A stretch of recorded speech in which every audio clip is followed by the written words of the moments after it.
If you're interested in exploring these topics further, learning and connecting with like-minded individuals, check out the 3 Patreon discussion groups available.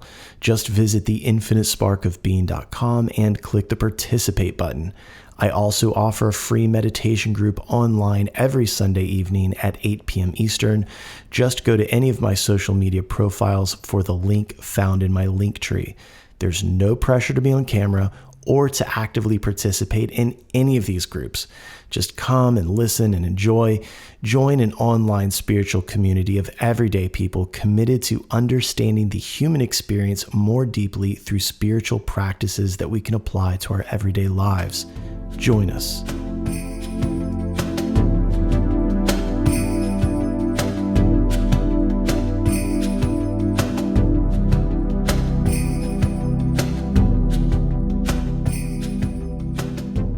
Welcome to the Infinite Spark of Being podcast. My name is Keith Welsh, and in this episode, we're going to talk about the idea that by examining or interacting with paranormal phenomena, we increase its presence in our lives. Now, before we get too far into that, I'd like to discuss the word paranormal first. The prefix para means beside or alongside. So when we speak about something that's paranormal, we're talking about phenomena that exists alongside our quote-unquote normal reality. And that brings us back to the idea of other dimensions. And these dimensions exist alongside ours. These other dimensions or interdimensional realms they're part of our nature as souls, as interdimensional beings. So when we drop our bodies, we no longer experience this dimension the way we once did.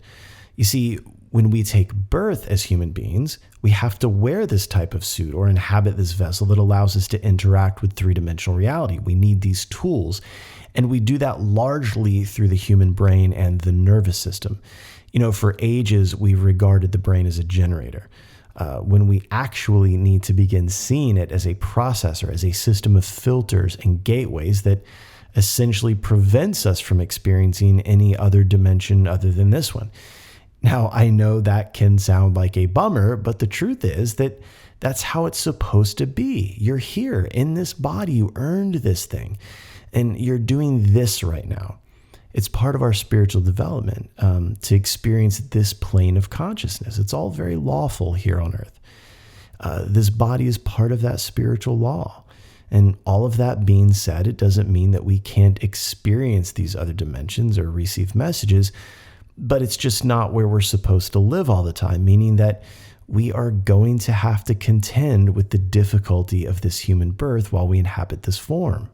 So we can't talk about any of this without using the word perception, which means the way we regard, understand, and interpret something. Now, I know that everyone has heard the adage, perception is reality, especially if you've ever listened to this podcast, but you need to take that seriously.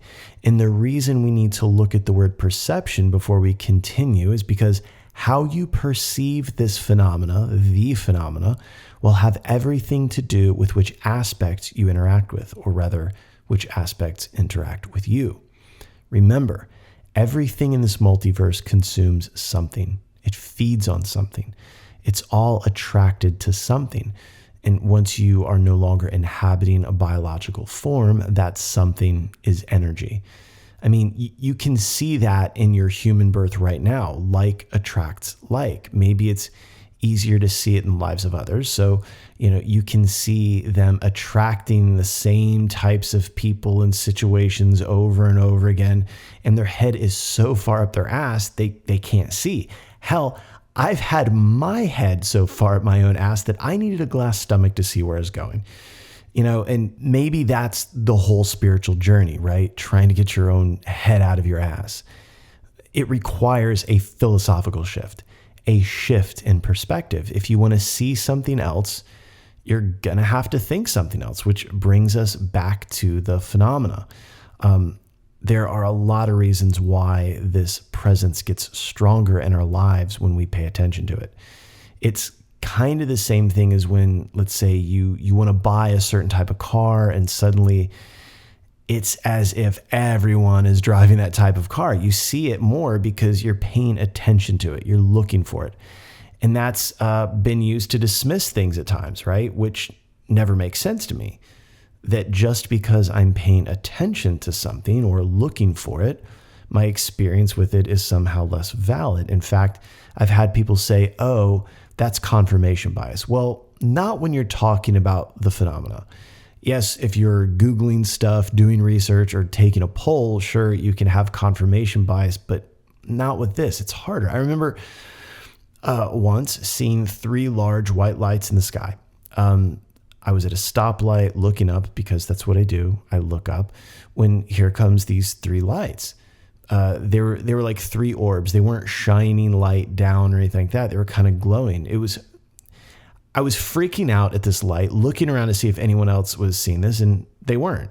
Everyone was just staring at the traffic light. I started to laugh to myself like a crazy person in this car. And it was the weirdest thing. I got so excited. And when I got home, I told my girlfriend at the time, and she goes, but you're always looking up. Of course you saw it. Well, yeah, no shit. I was looking up and I saw something that was in the sky. It's like if you were driving and saw a crazy person chewing on a bus stop bench and pointed it out, and then someone says, well, of course you saw it. You're always looking for crazy people. Well, God damn it. Yeah. So to say that something is less valid because you looked for it seems kind of fucking ridiculous to me. For instance, we live on the water and we stand up paddleboard a lot.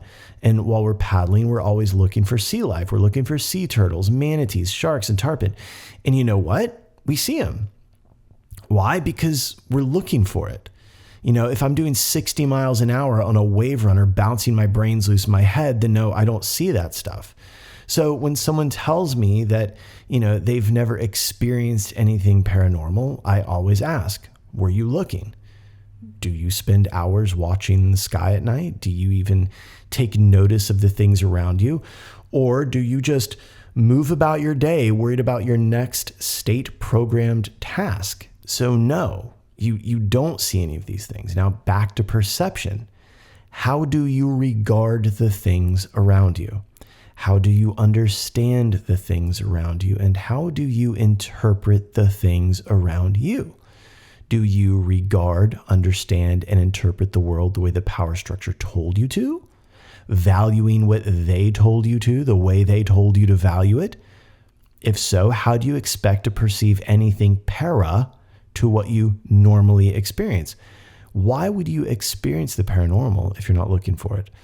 If you want to perceive something else, you're going to have to think something else. Remember, perception is a cognitive faculty of the mind. Now, our minds, mine especially, have a wonderful way of filtering out information that is unimportant and allowing the things that we deem important to sit at the forefront of our thinking. These things will drive our perception.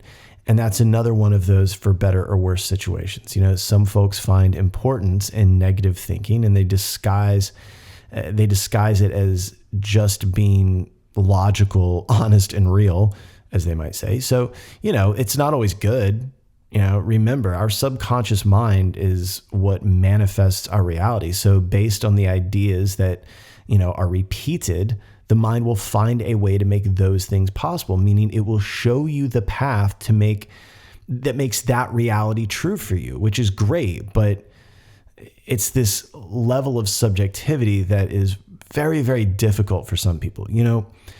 A way to look at this would be this, to see reality as this infinite field of possibilities. And based on the way the mind is programmed, that field looks different. So if we're looking for a certain phenomena, then we might notice subtle shifts in energy, smell, static, maybe even a little visual phenomena. In fact, one evening I was in the kitchen about to make a cup of coffee. Christy was in the kitchen as well, milling around, doing her thing, when I smelled a very, very strong and very sudden burst of ozone. It was like I walked through this patch of it. I thought maybe I missmelled something. You know, you think you smell one thing, but it's actually another. I was afraid that something was burning or whatever, but I couldn't find it again. I was wandering around trying to catch it, and I couldn't find where the smell was coming from. So thought nothing of it, sat down at my laptop. But then while my coffee was brewing, I got smacked in the face with it again, like a really thick, sudden burst of it. And then suddenly I heard this crash. I turned around and my coffee cup had gone flying and the coffee went everywhere. And we both stopped what we were doing. We're staring at each other like, what the fuck was that about? Now, in case you're wondering, no, it wasn't raining. The windows were shut. There wasn't lightning or anything like that. However, the smell of ozone is something that accompanies a lot of paranormal events. Personally, I believe that it's because there's a disturbance in the electromagnetic field. I think it has something to do with other beings from other dimensions entering our dimension. Now, the nature of those beings or their identity of that's something for another time. But this did happen after we spent a weekend out of town playing pretty heavily in that world. We'd been tapping on the glass trying to get its attention. And I think it's very important to say that the attention we were giving it was out of love and interest. Our intention that weekend was to connect with it in a harmonious way. So anything that happened for us was perceived through that lens. In fact, all of our experiences before that weekend and after that weekend have been nothing but loving and sweet. We both have people very close to us that have crossed over. And yes, I do believe that there is a connection between the UFO phenomenon and the spirit world. For more on that, there's a couple episodes back where I get more into that. So now intention comes up a lot.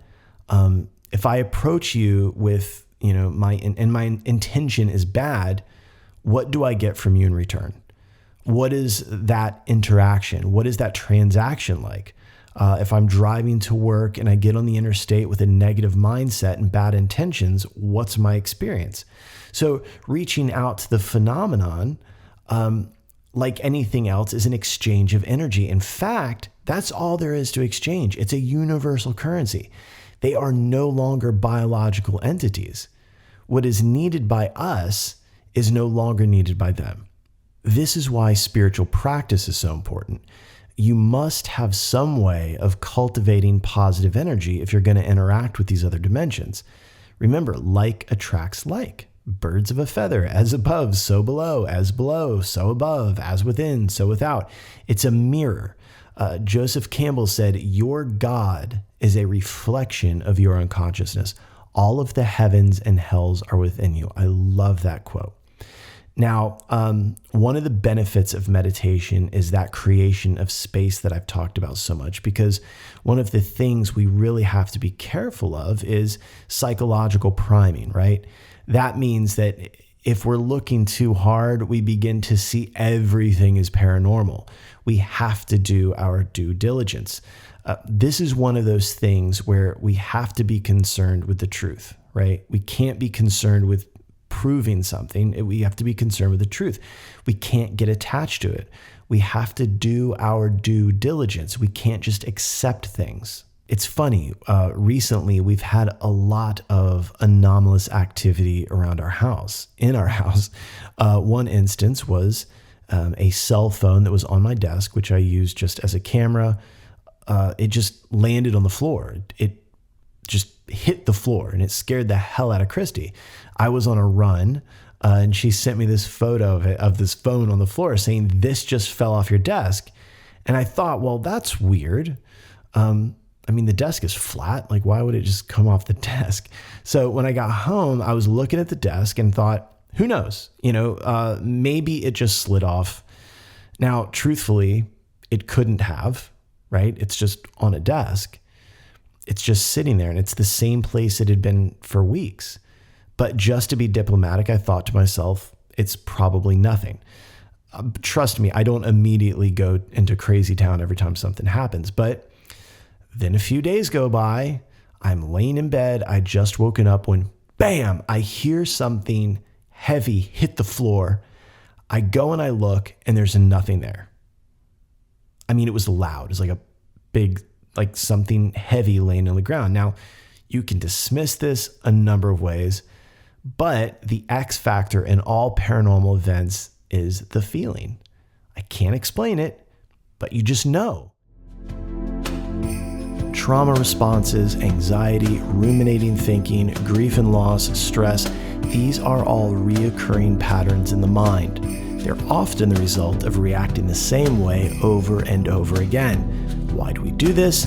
Because the mind believes the past is still here, happening now, causing the nervous system to respond accordingly. What the mind perceives, the body feels. Mind Transformation and Restructuring, MTR, offers a pathway to release these patterns. It guides both the mind and the nervous system out of these repetitive cycles and into a lighter, freer way of being. If this resonates with you, feel free to reach out via direct message or through the contact section at theinfinitesparkofbeing.com. You don't have to live the way you've been living. Change is possible. You can't measure it. You can't show it to someone. This is why these experiences are so deeply personal. That's why when you experience it with someone else, the believability really ramps up. So I believe that the sound of something heavy hitting the floor and nothing being there was the phenomenon letting me know what was going on, that it was real. It was a little hello, as my cousin would say. So having space in the mind and not being attached to your ideas or theories is really crucial to this path.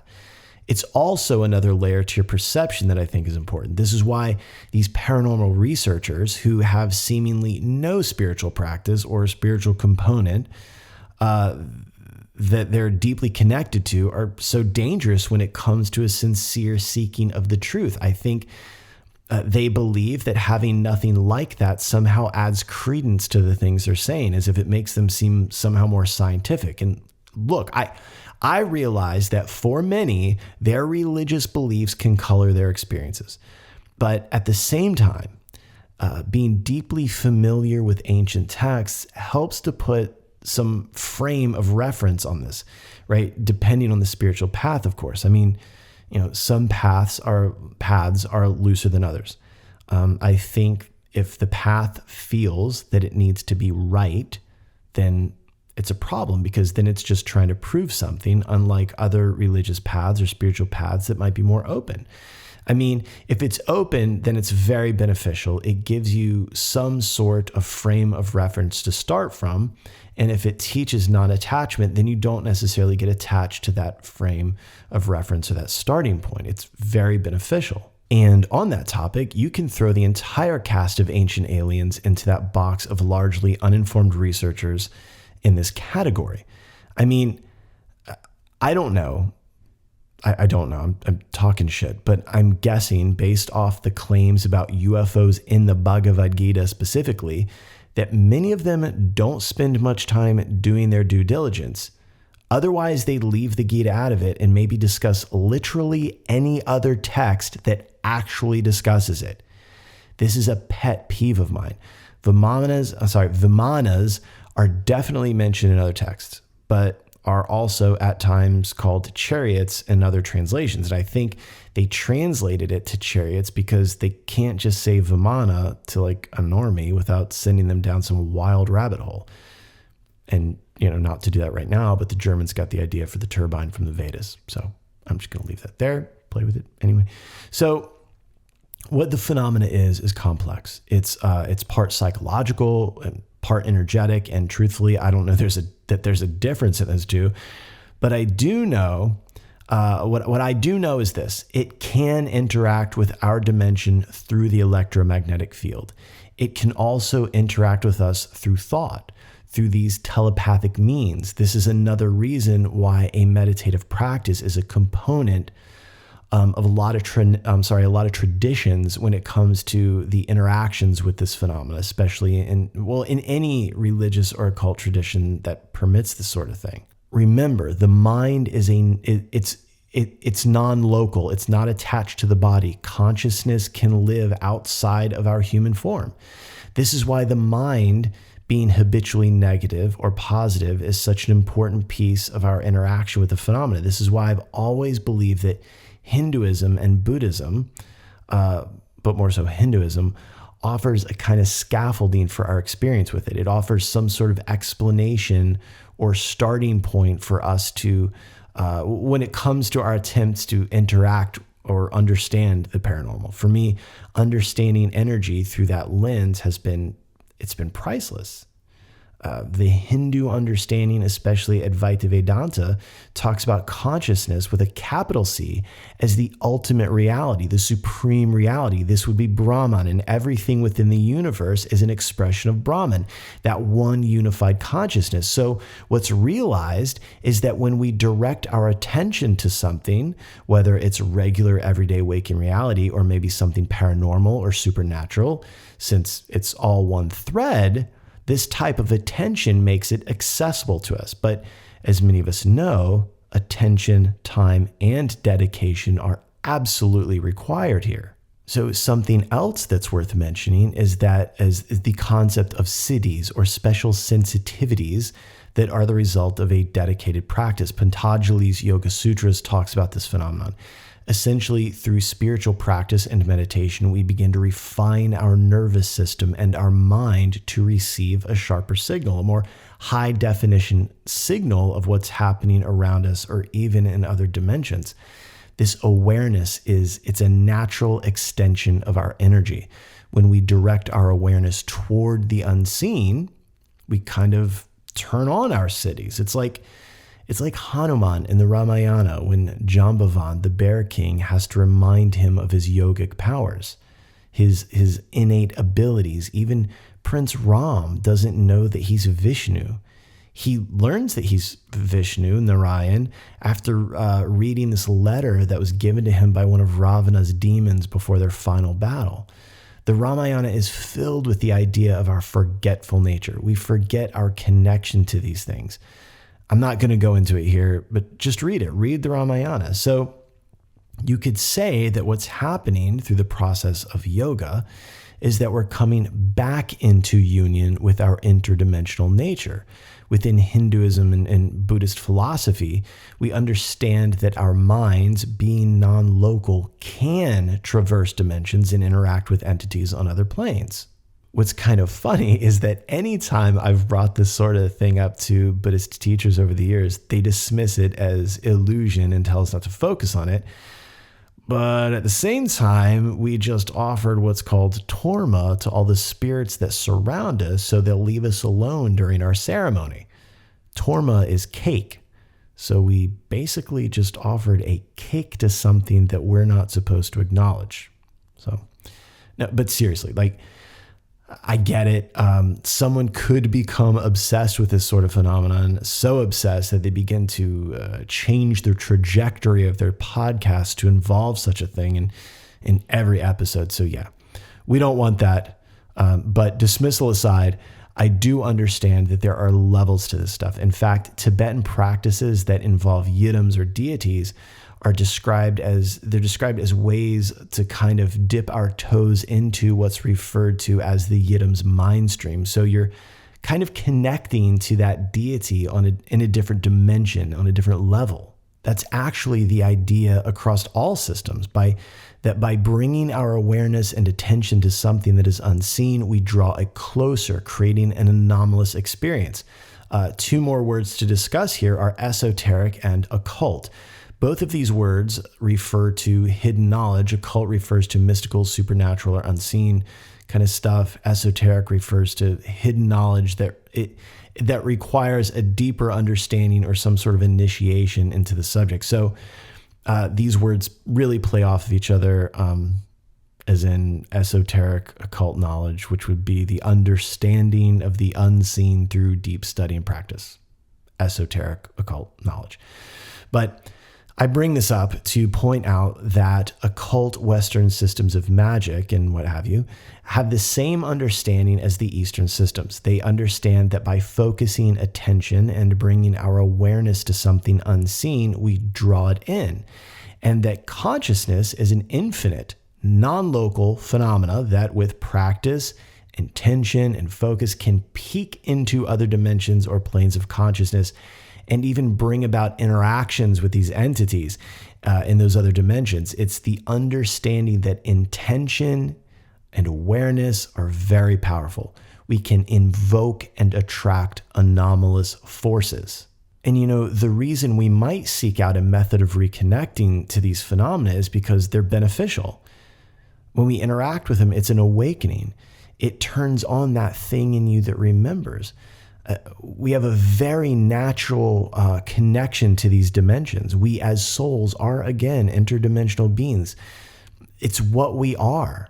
And if you're listening to this podcast, hopefully that's where you are on the journey. Hopefully you understand what it means to be in the world, but not of the world, to be in a body, but not of the body. Now, when we look at these three elephants in the room, the three Abrahamic religions, Judaism, Islam, and Christianity, these three rascals, we see a bit of a divergence from this, to say the least. Often you are discouraged from seeking out an interaction with these entities or other dimensions.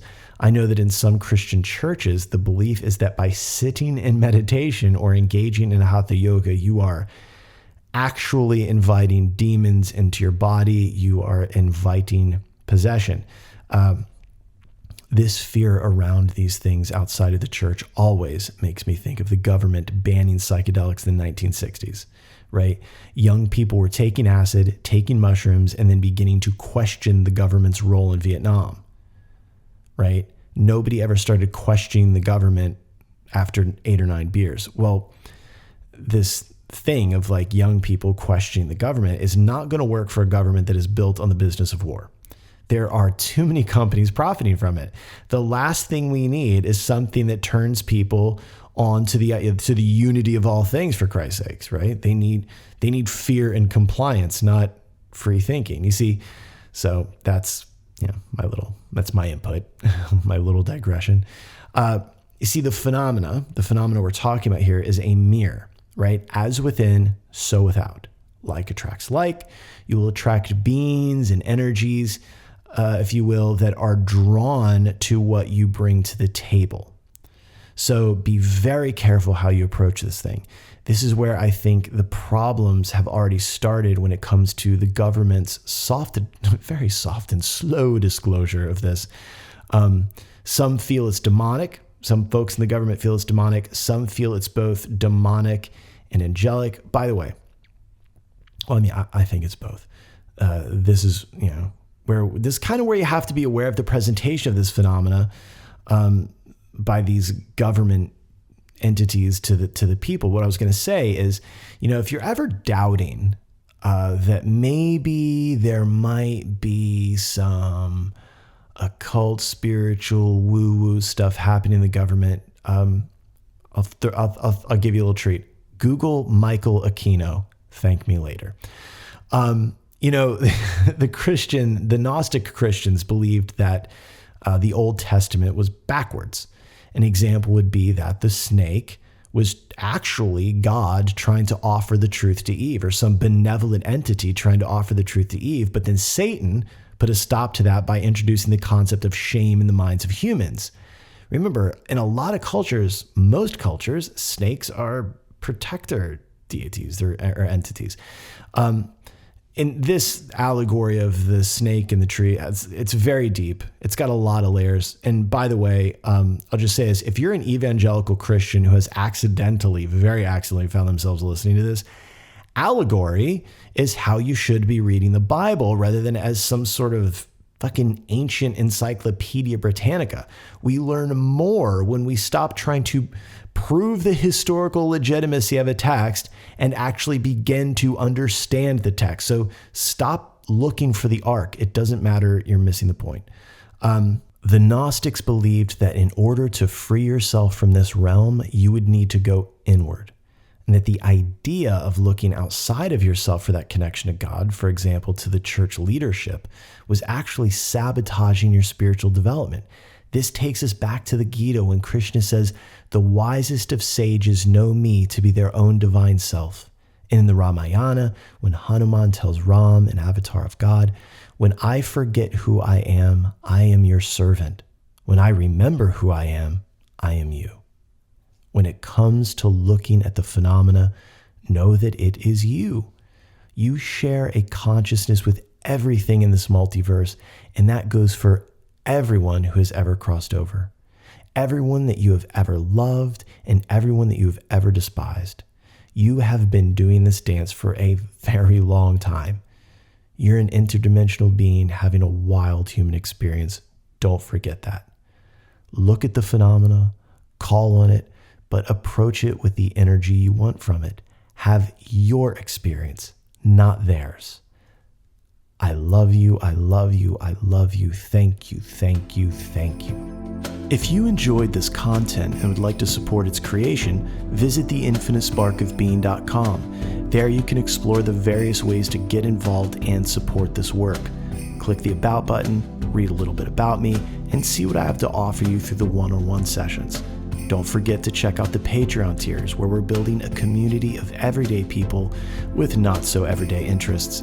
You'll also find the online apparel store. And as always, head over to the Participate button and join us. Together, we're growing a community of spiritual seekers just like you.